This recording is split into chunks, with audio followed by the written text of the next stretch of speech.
Apparu enlacés dans le troisième épisode de Koh-Lanta, le feu sacré, Tania et Benjamin ont fait jaser. Alors les deux jeunes de l'édition 2023 du jeu de TF1 sont-ils en couple? L'aventurière fait le point. De Koh-Lanta, le feu sacré à l'île de la Tentation?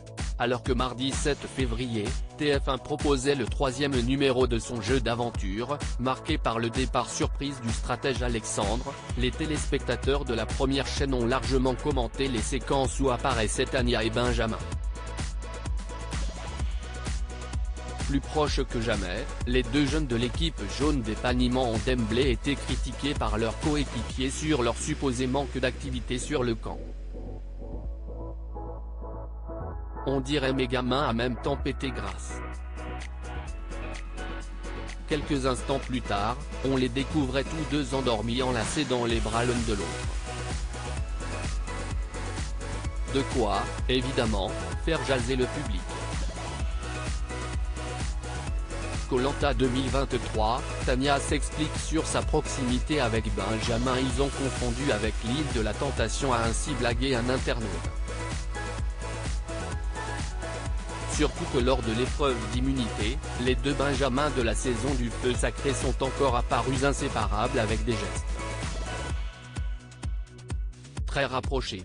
Oui mais voilà, Tania, sur la sellette de par sa proximité avec Rudy, a tenu à apporter quelques explications.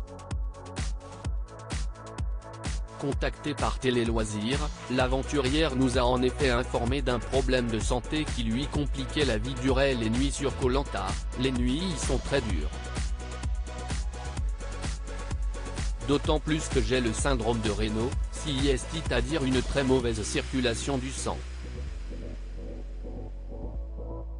Voilà pourquoi je dors collé à Benjamin, pour garder au maximum la chaleur humaine. Point de nous révéler qu'elle faisait de même avec Esteban et Rudy en début d'aventure. Koh-Lanta, le feu sacré, Tania et Benjamin complices. Mais isolée mais au-delà de ce souci de santé, Tania est clairement proche de Benjamin et l'assume. Et pour cause, on est devenus alliés dès nos premiers instants dans la tribu jaune. À part lui, personne ne m'a intégré à l'équipe et ne cesse d'intéresser à moi. Quentin, Laura, Clémence ou Frédéric ne connaissaient de moi que mon prénom. Sauf quand j'ai eu le talisman du feu sacré en ma possession. Heureusement que Benjamin était là car c'était le seul à me parler en ce début d'aventure. Sinon je serais morte de froid sur le camp, rire.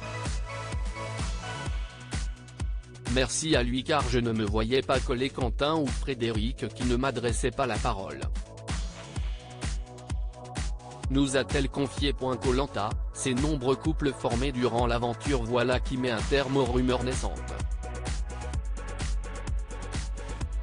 D'autant plus que plusieurs couples se sont créés durant l'aventure depuis son lancement sur TF1 en 2001.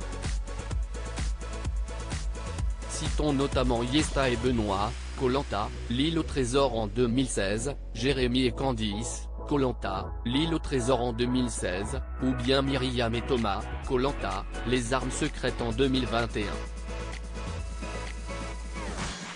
L'aventure du feu sacré ne fait que commencer. À lire aussi c'est nul, laissez-les tranquilles. Les fans de Koh-Lanta déçus en découvrant le twist du prochain épisode.